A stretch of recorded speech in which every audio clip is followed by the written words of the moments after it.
Thank you all for coming. I'm Sean Buffington. I am the Vice President for Programs at the Henry Luce Foundation, and it is my honor and privilege to welcome you all here tonight.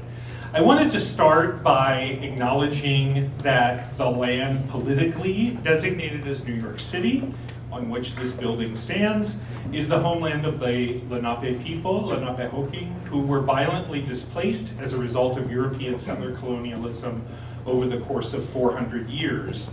The Lenape are a diasporic people who remain closely connected to this land and are its rightful stewards. It's fitting that an event celebrating the publication of a collection called Invisible No More is taking place in New York City, or Lenape Hoking. Not only because New York City has one of the largest indigenous communities in the United States, and not only because the co-editor is a program director here at the Henry Luce Foundation, but also because New York City is arguably the capital of American philanthropy. And for far too long, Native Americans and Native nations have been nearly invisible to grant makers.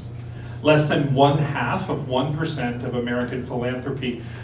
Parenthetically, I and Mike and others have now been saying that same statistic for Mike many more years than I have, and it has not changed as far as I can tell.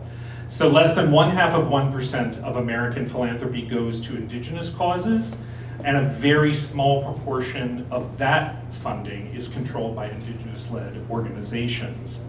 So I hope that Invisible No More becomes more than a book title, more even than a wish or a prediction.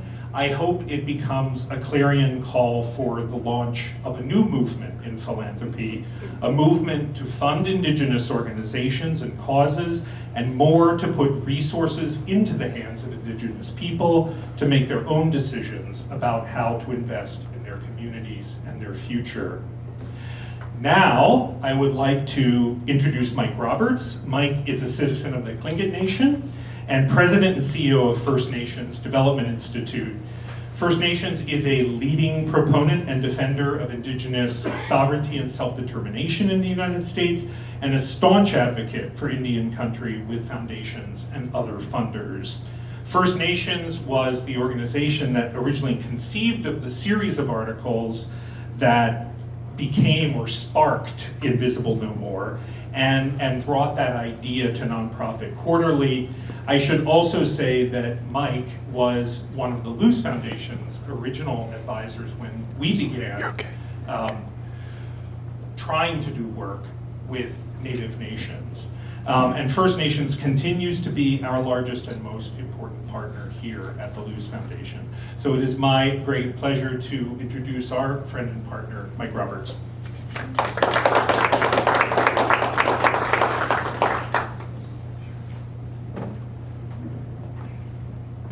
Thank you, Sean. Good to see you after Tani. Thank you for allowing me to speak. As Sean said, I am Mike Roberts. I'm a Tlingit tribal member originally from Southeast Alaska. And my day job, I'm the president and CEO of First Nations. Someone asked me today how long I'd been at First Nations, which seemingly is an easy enough question and is a complicated answer, but most recently for about 21 or 22 years. Before I get into it too much tonight, I'd really like to say thank you to a bunch of folks. First of all, like Mariko and Sean here at the Luce Foundation, and the Luce Foundation in general for hosting this event. Thank you very much, not only for this event, for all you've done in supporting First Nations and our Luce Indigenous Knowledge Fellows and funding Indian folks in general, which, as Sean pointed out, is a very rare thing among philanthropy. I also wanted to say thank you to the leadership of Luce, but also to Steve Dubb at Not-for-Profit Quarterly, who convinced his colleagues that this idea of a series of articles written by Native practitioners was a good idea, and in conjunction with Raymond Foxworth really put this together and recognized that this is a group of people whose voices need to be amplified. And a huge thanks to Dr. Raymond Foxworth. This is clearly his vision. I'm not sure the exchange of Luce funding in exchange for Raymond Foxworth was a good deal. I'm still trying to figure out who got the better of that deal. Ask me after a couple of drinks. But Raymond was the brainchild behind this work, and it was his determination and his hard work and his inspiration. And it's just his brilliance that put this all together and corralled the folks who wrote these articles that became chapters in the book. Just an incredible advocate for Native people in philanthropy, and so happy to have him inside the fort working for us, even though it's tough not to have him around every day. And I'd also like to thank the other funders who ponied up real money. We had to actually pay to help have this book published, odd as it may sound. I kept asking the publisher if they do this for non-brown folks.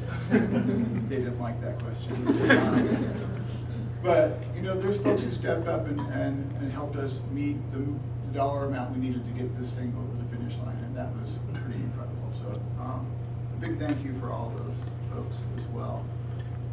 But my real thanks tonight, my deepest gratitude is reserved for the Indian people toiling away daily in their communities, working mostly anonymously, practically invisible, and they're doing this to make the lives of their communities better, and they're doing so with very little funding.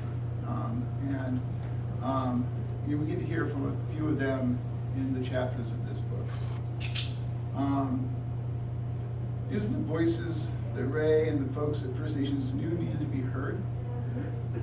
Not for us to give them voice, because we can't give people voice, they own it themselves. But our hope was really to amplify their voices, because they were very much underrepresented. And so again, Steve, thank you for that partnership and helping that happen. I was sharing with folks prior to this, we have been lucky enough to be part of the Luce Foundation portfolio. For about 5 years now, we've been working alongside Luce on the Luce Indigenous Knowledge Fellowship, a very generous fellowship where we select 10 or 12 fellows every year and give them a fairly generous stipend. So we spent the last 3 days at First Nations, 8 hours a day, interviewing 25 candidates who were going to have the unfun job of narrowing it down to 10 lucky winners and 15 people who get the Jeopardy home game. But it was, and I share with folks that this is kind of an intimidating process. We got there Monday morning and kind of looked out over 3 days and went, oh my gosh, this is going to be a long toil, right? And this is the 5th year I've done this.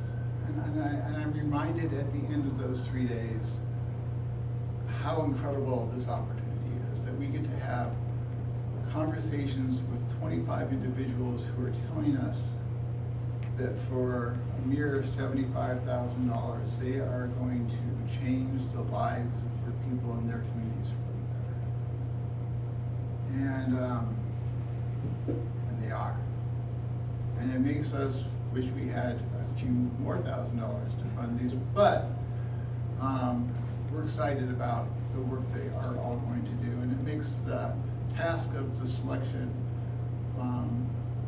much more engaging and fun, because we get to have some pretty incredible conversations with people who are dreaming big, and not only dreaming big, but will achieve big at the end of their fellowship. And some of those fellows, past and present, their voices are captured in this book, and I'm excited to see that. I think the only fellow who ever was a unanimous vote among the selection committee, actually there's 2 of them, but one of them, the first one was Tricia Marquino, and she is in this book. And for those of you who have yet to get through the book, I would start with Tricia's. And, get to raise whenever. But I just am excited about how exciting it is to know that these folks are going to be changing the lives of Indian people for a mere $75,000 investment. And again, I'm kind of saddened by, is that the best we can do, right? And as I was flying out here this morning, I began to wonder whether we might be better thinking of a different title for this book, because Visible More, No More is good, but does it capture what we're trying to get at, right? And I have lots of bad ideas. Raymond will attest to this. You know, when we first came out and talked to the Luce folks, when we kicked off the fellowship, I shared with everybody that my title for the Luce Indigenous Knowledge Fellowship was the First Americans, Teachers and Scholars, no, Scholars and something. It was the Fast and Loose Fellowship. Somehow I got the acronym there, and nobody thought it was funny but me. And that's okay, because that's how most of my jokes go. But I thought about this one today was, maybe we should call this book Making Fry Bread. And I say that a little bit tongue-in-cheek, right? But when you talk about fry bread, it really is an iconic native food in this country. And it's iconic for all the wrong reasons. You know, it's made of colonial ingredients. It is made from the necessity of using weevil-ridden flour and rancid grease, kind of the scraps of colonialism and capitalism. It's a food whose very source came with the intention of starving Indians out of existence, right? So I asked myself, how is that different, that practice of starving Indians out of existence? How is that different from the way in which formalized philanthropy in this country treats native institutions? Sean talked about the less than 1/2% that goes to Native American causes in this country. You know, Dr. Bahayden, when he was at First Nation, excuse me, led the research on that. The actual number going to Indian-led institutions in this country is 23/100 of 1%. And I always tell people, damn, you have to work really hard to get that little money out, right? Like, I don't know, when you were a kid, you would ask your dad, or your mom for money, and you know, like, it was a bad day when they reached in their front pocket because there's coins coming out and not dollar bills, right? So your mom or dad reaches in their pocket and they pull out a handful of coins. And they ruffle through the loosely dollars worth of change they have in their pocket and they pull out a penny. And rather than give that to Indian country, they make the effort to cut that into fourths. Right? That's a little bit of work. And just for kicks and giggles, we file another 2/10 of 2/100 of 1% off. And that's what we're giving Indian country from philanthropy every year. It's a deliberately low number. And so you have to wonder, is this a deliberate attempt to starve Indian organizations out of existence? The very organizations that support the communities and the people that we work with every day. I talked about, in the foreword of this book, about the leadership of Native grandmas and aunties, the folks who continue to create something out of practically nothing. And I shared that the authors of this book are those same grandmas and aunties creating for us, and more importantly, sharing with all of us and all of you, this magically delicious fry bread of thoughts and deep knowledge, this glistening, greasy, yummy gift to the world. And that's what I think this book is, right? And so, whether it's nutritionally important or not, it sure tastes good and it sure feels good when you're done. And I hope that book feels the same way. And I just want to thank you for all coming here and enjoying the creation of this book with us. Thank you. Thanks, Mike. So you're probably wondering why 3 people are sitting here. We're getting there. But I wanted first to introduce and invite here Don Chen. Don is the president of the CERDNA Foundation. CERDNA is a supporter of nonprofit Quarterly, which helped to make Invisible No More a reality. They provided much needed funding for precisely what Mike was describing, the actual physical appearance of that book as a reality in the world. And without CERDNA, that would not have happened. And without CERDNA, this event would not have happened. CERDNA is Luce's co-sponsor in this event, and we're thrilled to have Don here. Great. Thank you, Sean. Hi, everyone. It's great to see you all. I wanted to, CERDNA Foundation. So we are a 106-year-old family foundation. It's the Andrus family, so if you take Andrus and spell it backwards, you get CERDNA. The family legend has it that John Andrus, the founder, was a modest person, didn't want to see his name in lights, and so we'll go with that. And today we are a foundation devoted to advancing racial justice in America's communities. The way we, the board, the staff, talk about racial justice is very specific. One of the things that we often say is very reminiscent of what Mike said earlier.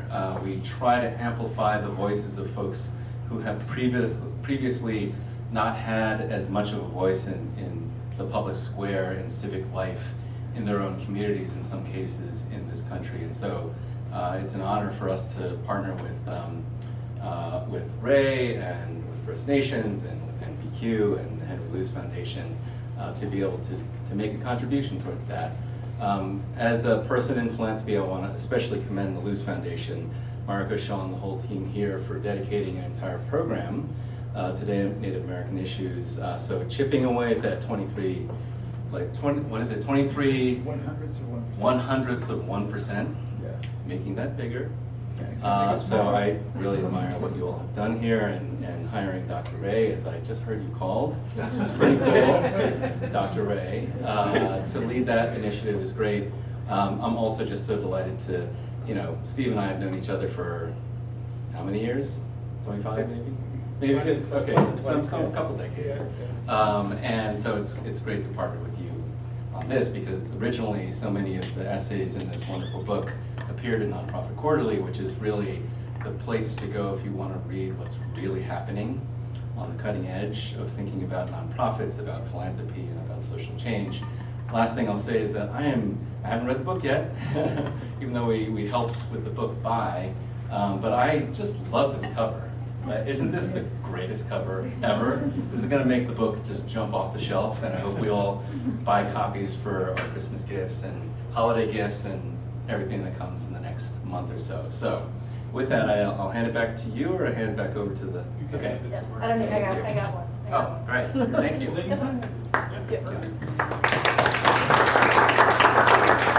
Thank you, Don and Sean and Mike. And now let's talk book.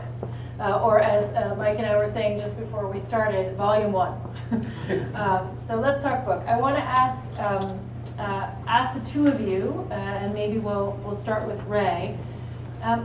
Who do you most hope, draw me a picture of who you most hope will read this book cover to cover and then read it again? Can you hear me? Yeah. Yes. It worked. First, I have to say thank you all for coming and taking time out of your busy days and your busy lives and your busy evening. I'm truly touched.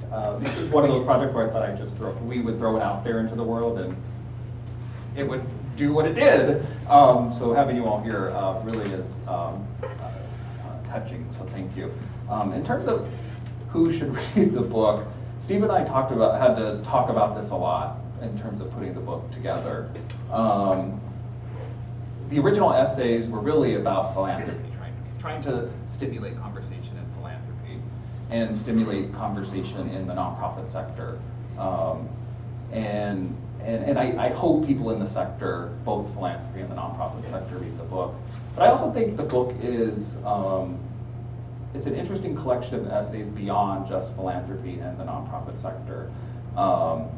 It's a bunch of essays by people that are doing hard work in communities. And we don't normally hear from those types of folks, as Mike said, as Don said, and others. And so I really do hope that folks that are just interested in hearing the voices of those people, of the folks that are doing that hard work, find this book and also can read about those stories as well. But fundamentally, in terms of the top audience, because I hope this book stimulates greater conversation, I hope people in philanthropy read it, because I think there's an assumption that Native people or Native communities don't have a vision for their communities. There's not a lot of things like economic development going on, or not a lot of transformative work occurring. And I think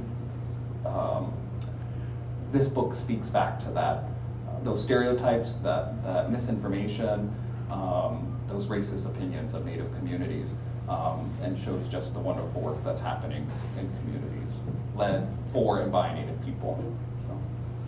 Thank you. Sorry, I apologize. I didn't introduce myself. I'm Mariko Silver. I'm the president and CEO of the Henry Luce Foundation. Welcome to Henry Luce Foundation. Now let's talk book. Thank you, Ray.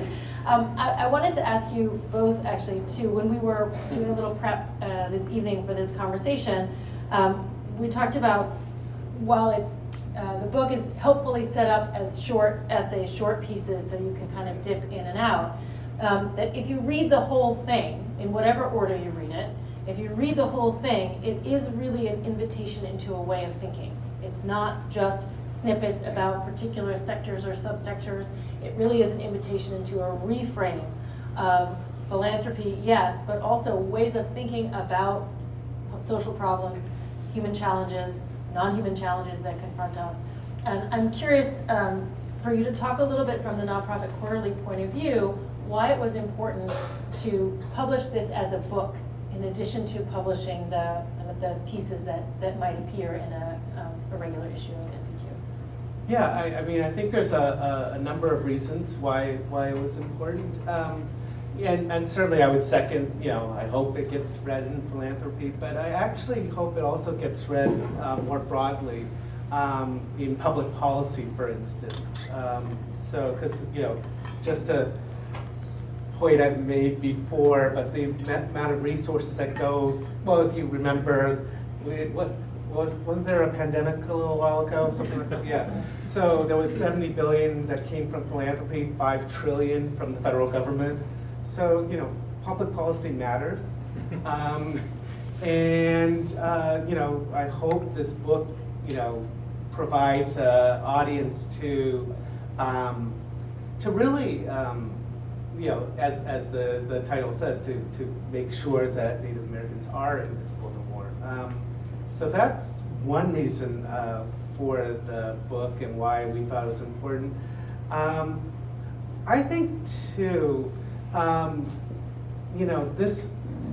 it shouldn't have been extraordinary. Like, sort of like, why? I appreciate Michael Roberts' comments and thanks, but it shouldn't have been extraordinary. It's obvious why this was an important series for the communities, and that there were, there's a whole really cultural rebuilding going on, after, I don't want to go through the whole history of genocide and colonialism and disempowerment, but there's been a real building that's gone on, going back to AIM, and where we're looking at a half century of movement here. And the fact that we had to get CERNA and to help support the publication of the book speaks to the necessity of the book. So my hope is that this may be the first book of folks working in Native communities doing community building work. It shouldn't be the last one. And so that's perhaps one of my largest ambitions with this book. You said series, and I think you meant series of essays, but I heard series of books. Yeah. No, I think there should. Okay. I think there should be more books. Absolutely, absolutely. Yes. Ray, can you talk a little bit about how you selected this particular group of authors? You don't have to address the one who was unanimously selected by the Indigenous Knowledge Fellows, but overall, how you thought about the subtopics that are called forward in the book, and then how you selected the specific authors. You don't have to go one by one, but general thinking. I'd like to go one by one. Okay. No, I'm joking. Well- I'm just settle it, everyone. No, no. I think without my, if I hadn't worked at First Nations, this book as it is written wouldn't have come together. I had the privilege of working at First Nations since 2007 and working with community organizations that are just doing extraordinary work. I started as a program officer there, and so, you know, I was interacting with community organizations. I was on technical assistance and training visits with organizations. I was developing relationships with organizations that were just doing phenomenal work. And it wasn't just me, it's the whole team at First Nations that really sort of approaches the work in that way.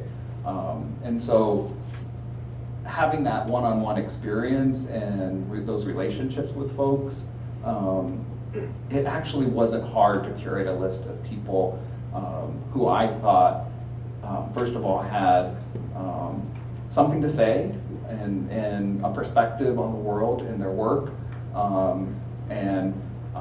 The second thing is they weren't afraid to say it, because I think what I learned through selecting a lot of these essays is that people are, when I asked people to write for the original series, it was sort of this idea that I don't know if I have something to say that other people will want to read. And I found that offensive. Not offensive by the individual saying that, but the fact that we live in a world where people who are doing brilliant and great work would think that their voices should not be heard, or that their perspective on the world should not be told and is not worthy of telling, it is offensive. So a lot of the first essays especially took a lot of coaching with some of the authors, but in general, that was the approach. It's like, we know a ton of people that are doing amazing work. Who are some of the ones that we know will take time, because we're asking them to devote a lot of time to it. Writing takes a long time, at least for me, and trying to select people that just have that sort of energy in terms of being able to tell their story. So, sorry. Thank you. Yeah, I think, you know, one of the things that really struck me, well, two things about the book. One is that it really is all story.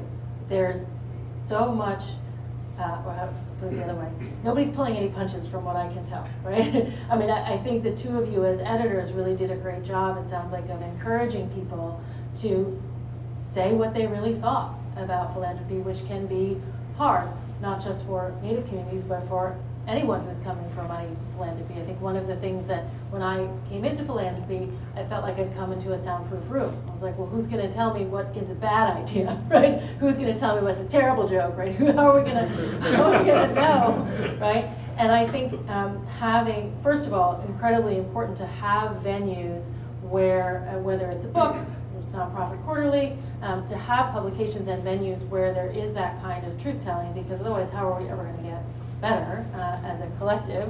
I know Mike does a lot of truth-telling with philanthropy, so it's not true everybody, but in general, there is a kind of filing off, sanding down of all the edges, and it's really important for communities to be able to speak that truth to philanthropy about what we do well and what we do poorly, or what we do poorly and then maybe what we do well if we do anything well.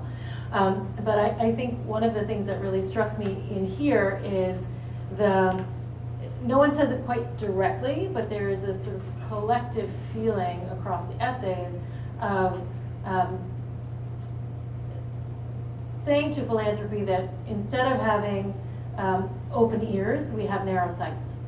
Right? That in seeking to legitimize philanthropy itself and our own activities, we've leaned so hard in many cases toward a certain way of understanding what it means to do good, a certain way of understanding what outputs and outcomes are valuable, and that is fundamentally at odds with a lot of the ways in which Native communities might conceive of their own best outcomes and tell those stories. So I'm wondering if you could just talk a little bit about the process of thinking through the structure of the book and the storytelling approach, and how that landed also within NPQ audience, and kind of you're looking at it from that perspective as well. And so how do you think about the audience and how they might receive this? Yeah, I'll give it a shot.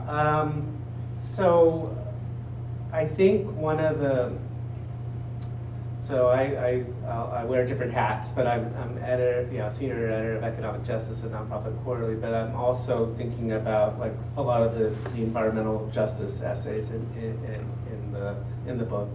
And I think regardless of whether I'm thinking about environmental justice or economic justice, there's a lot of myths that I'll just say mainstream America, which means largely white America, tells itself. It tells itself that capitalism is completely compatible with democracy, and that we have a democracy.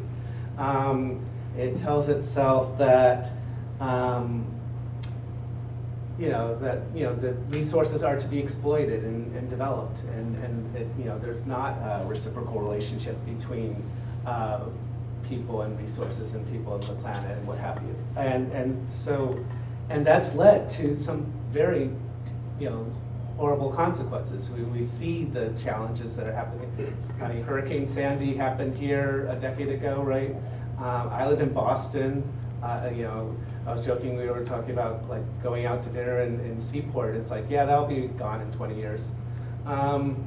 And so there are some, how should I put it, universal truths that come from the Native experience, and I think are important for Native people, certainly, but also for non-Native folks as well. So if we are, so there's sort of this myth that well, a number of the chapters speak to this, where you may think that Native Americans were just living off the land. No, actually there was land management going on. There was fire management going on. There were sophisticated aquacultural systems that were, sustaining hundreds of thousands of people on the Hawaiian Islands, for example, going on. And those were disrupted by colonialism, right? And so rebuilding those systems is of importance for Native communities, certainly, but it's also for the global community. And so that's kind of how I look at it. Like, our role at NPQ is to facilitate conversations in the, among social movements to hopefully build and refine practice. That's what we try to do. And it's a challenging task, and we don't always succeed, but that is the goal. And so there, by excluding those stories from the mainstream account, which is in fact what has happened, largely heretofore, we are in fact impoverishing ourselves as a global community. And so that's sort of the lens that I think about it in terms of NPQ. I also think, just to be clear, the Native stories are valuable in and of themselves for themselves, but there is a broader importance for a larger community as well. So those are the two lenses I look at.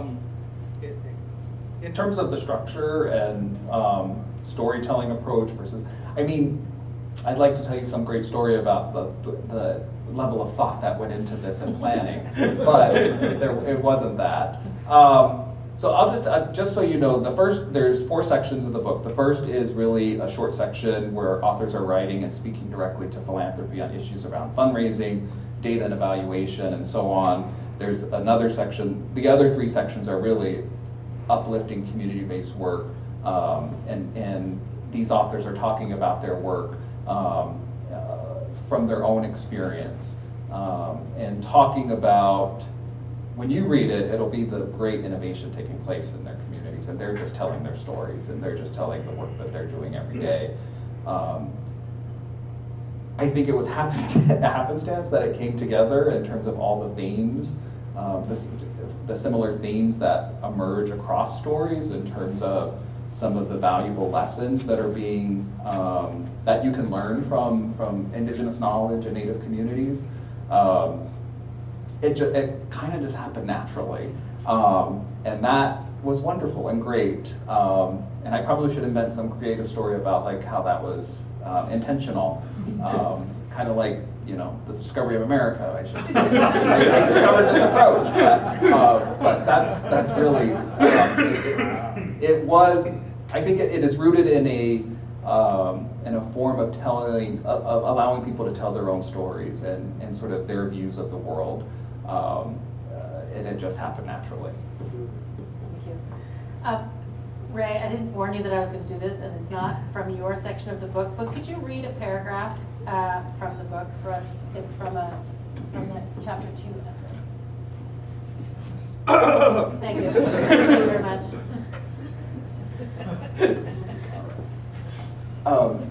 It is true that indigenous communities have used science, research, and evaluation for subsistence over thousands of years. These methods have overcome systemic attempts to destroy our communities, cultures, and governments. Observation and quantitative methods were used to improve and innovate our work and lives, but not in isolation. Our traditional stories teach us that when there was trouble, it was often because characters focused too much on observation and lost sight of context. That listening is just as critical as observing, and that quantitative data is best understood alongside qualitative data to promote synergetic research practices. Thank you. So I feel like that anyone who calls themselves, who works in philanthropy should have that paragraph up on their wall or their screensaver or something. To your point that these are stories by and about indigenous communities, native communities, and they are stories that have something that we can learn from that goes well beyond the work that we do only in indigenous communities, though we should also be doing more work in indigenous communities. I wanted to ask you, Ray, before we turn to questions, which I'll do in a minute, to just tell us, what do you want people to walk away from this book with? Right? So really for both of you, if there's a call to action embedded here, what is it that you would like someone, let's say, who is in philanthropy or in public policy, who has not had a lot of interaction with Native communities and doesn't really know how to go about giving money. I can see Mike out of the corner of my eye, which is just give the money. Okay, yes, and so what would you like someone to take away from this book who picks it up and they're new to this conversation? That's a great question, and it's great because I think we have to understand that in a bit of context, right? That when I was at First Nations, we did this project called Reclaiming Native Truth to better understand the narratives, the assumptions, the opinions that non-Native Americans hold about Native Americans. And what that data and what that research told us is that the bar is pretty low. That average Americans don't know much about Native people. They don't know that they still exist today. They don't know about Native history, which is American history. They don't know things like Native American sovereignty and so on. So the bar is pretty low. And so when I think about this book, it really has some very basic things that I think it should accomplish. Number one is exposing people to the fact that Native people are still here, that they are doing incredible work in their communities, sometimes with very thin resources, but they also have a vision and a perspective about the world. And in many ways, it's very different than Western society. It's a perspective that is also not less than sort of Western perspectives of what economies are, of what environmental justice is, and it's a worldview that has sustained Native communities over time. I hope people sort of can learn about some of those things. But ultimately, I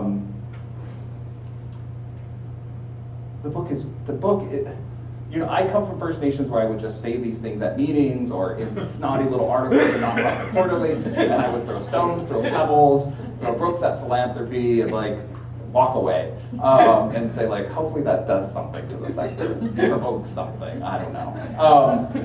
So I never can lose that. Like, the ultimate goal is I hope people in philanthropy read this book and are called to learn more about Native communities and working with Native communities and supporting Native-led change in Native communities. That's my hope. Well, I'll second all those things. I'll just add a couple. I hope it decenters a little bit people's, particularly for the non-native readers, the sort of perspective of what is, how to approach the environment, how to approach the economy, what do those terms mean. So that's one thing I hope. And I also hope, I guess, that there are 574 federally recognized Native nations and several hundred more that aren't federally recognized. There are Native nations in pretty much everybody's community.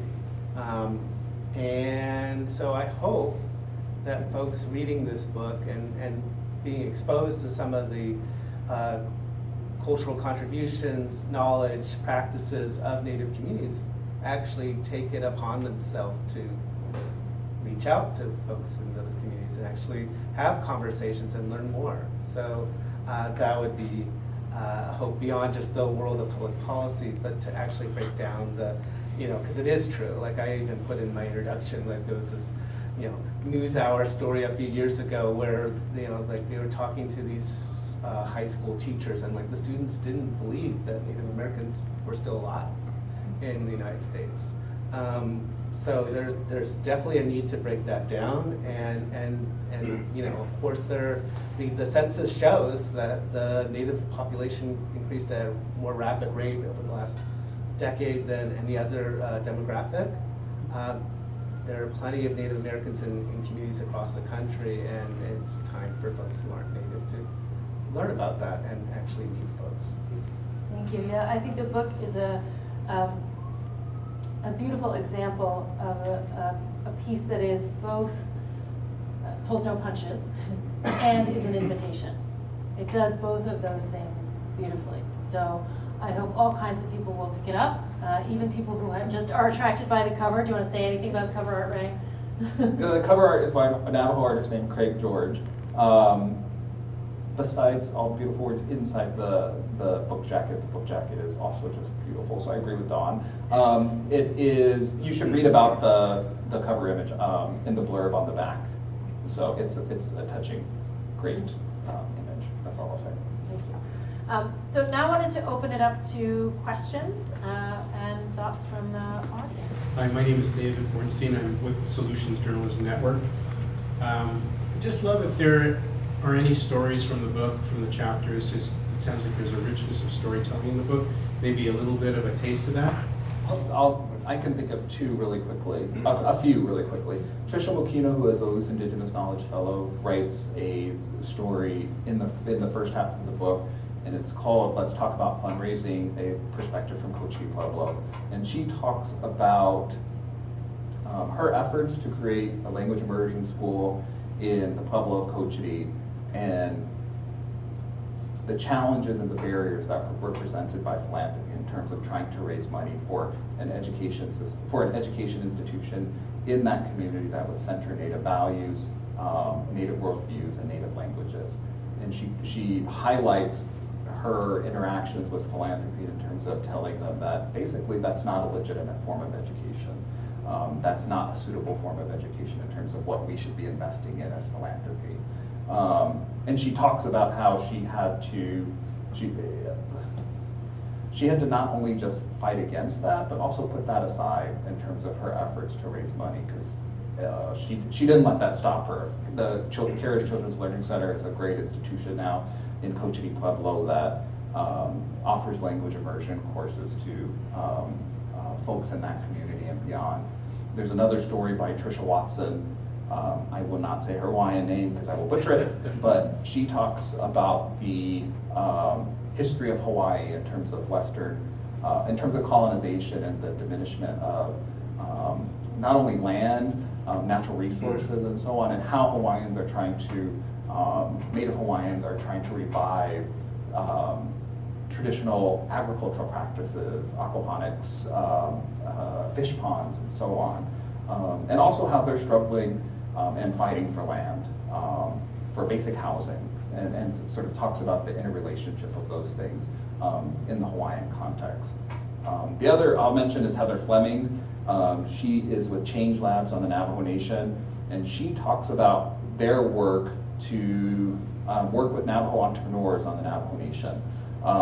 And we're talking about working in a context where land is so heavily regulated by the federal government that it took them something like 4 or 5 years to get a land lease so that they could build a building for their business incubator on the Navajo Nation.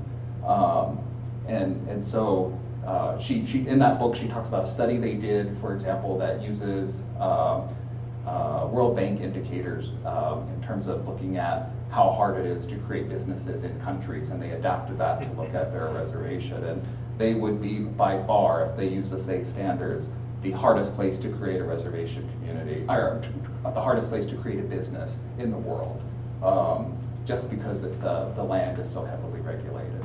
So those are some of the stories that are told. But it's also not just a story of sort of that complication, but sort of how they did not let that stop them in terms of the work that they're doing to create and spur, as they call, change makers through entrepreneurship on Navajo. I'll throw in a couple more just because there's so many. Those are all fantastic.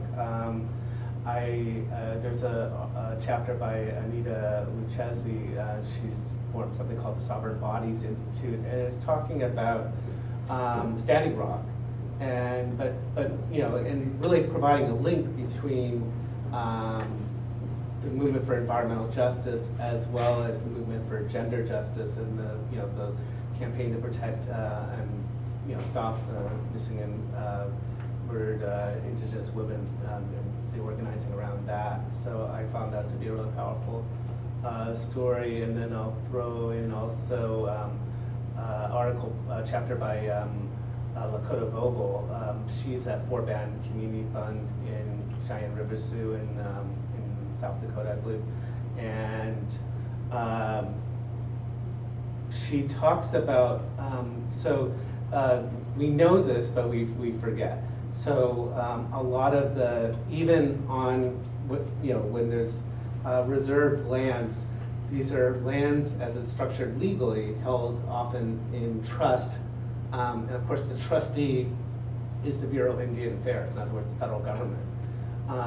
And that makes borrowing, for example, to build a house difficult because the standard collateral can't happen because the land is unalienable, right? So one of the things they've done is created, through trust-based and relationship-based lending, they've been able to provide, to build homes for Native Americans on their land. And now she's in an effort to actually try to get that generalized across communities across the United States. So those are just a couple of additional stories. Other questions? Hi, I'm James Schulman from American Council on Learned Societies. And I guess my question is, do you have much hope that the land grant universities are going to be helpful in talking about these issues and getting more engaged into these issues? And of course, the great land grab university site that has brought what was hiding in plain sight into more people's sight is behind my question. I think I'm ready. Hope is a funny thing. Do I have hope? Yes. And let me tell you why. One of the final projects I did during my time at First Nations is we collected additional public opinion data in terms of how people perceive a variety of Native issues. And I'm going to nerd out really quickly. We did some survey experiments, and one of them was related to land grab universities. And at least generally, there's a public consensus that more should be done from land grant institutions in terms of supporting Native students and supporting Native faculty at these institutions, and that these institutions should do things like offer free tuition to Native Americans. They should think about ways to repay Native people for the theft of Native land. They should do more of those types of things, right? That to me is hopeful. And you know, hopefully land-grant university administrators and leaders pick up on that, and I think many have. So I say hope is funny because I think like the outcome of what you're hoping for, that's where the devil's in those details. But do I think meaningful conversations can happen because of that? Yes, in terms of advancing a more civil discourse, yes. I'll give one more example. I think the University of Minnesota has done some amazing work with the Truth Project. That was an effort led by indigenous community groups to look at how the University of Minnesota and other universities of the state have done a bunch of anti-Indian things, from usurping sovereignty to advocating against tribes in the state and so on. And hopefully the commitment of the university is that is going to be the start of some kind of reconciliation process.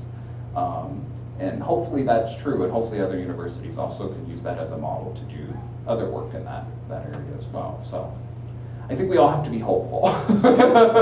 As cynical and as much as I hold no punches and other authors hold no punches, this book really is one based in hope that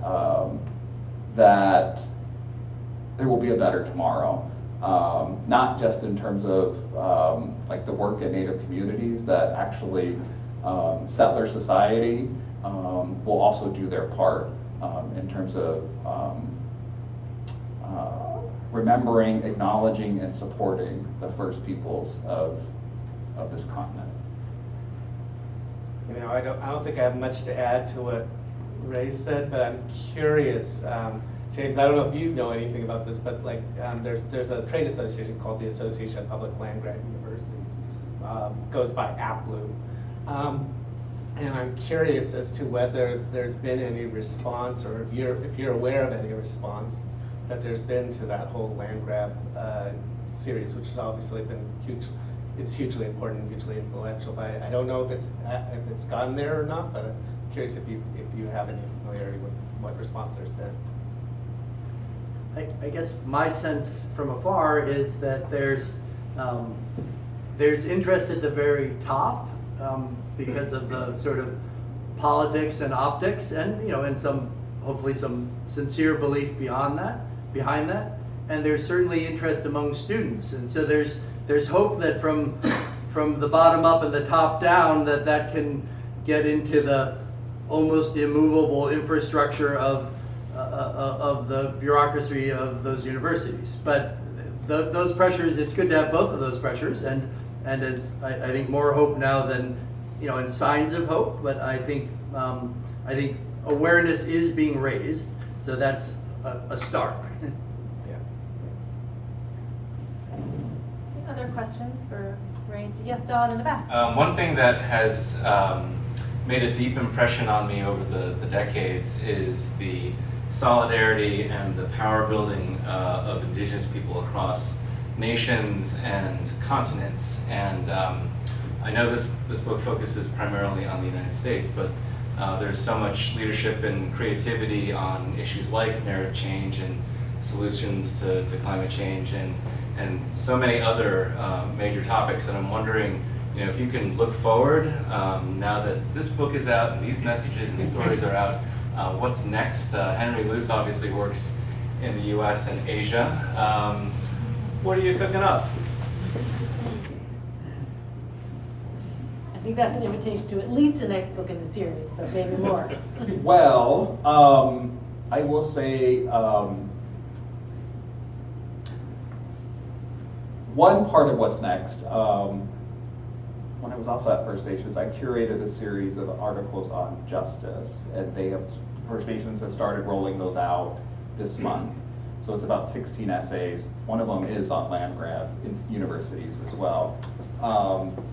But really trying to grapple with actually what justice means from an indigenous context, and based on the history of injustice, like how do we look forward in terms of justice? And then also grappling with the issue that justice is actually a very Western, it's a Western concept. And so when we think about sort of looking into the future, what is an indigenous perspective on that? Beyond sort of just repairing the harm of the past, what is a sustainable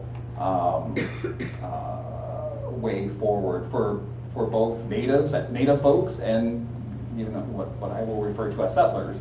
And so that's one thing that's next. Because I've been talking to another colleague about what do we do with these essays. So that's one thing we've been thinking about. But you can check those out on First Nations website. They also have a justice. I curated a series of artists to also speak about justice, and so there is an artist gallery also as part of that. It's beautiful native artists that do some really cool things like art on treaties on toilet paper. You can infer what you want. Well, if there's another book, the cover art bar is very high. Ray, I'm just going to invite you to close us out for this sort of formal section, and then I hope that people will please eat all the food and drink all the drinks and hang out and meet each other. But I'm just going to invite you, Ray, to tell us all. I think this is a Rayism, but maybe you didn't coin it. But what does DEI really mean? I didn't coin this. I wish I could take the credit for this.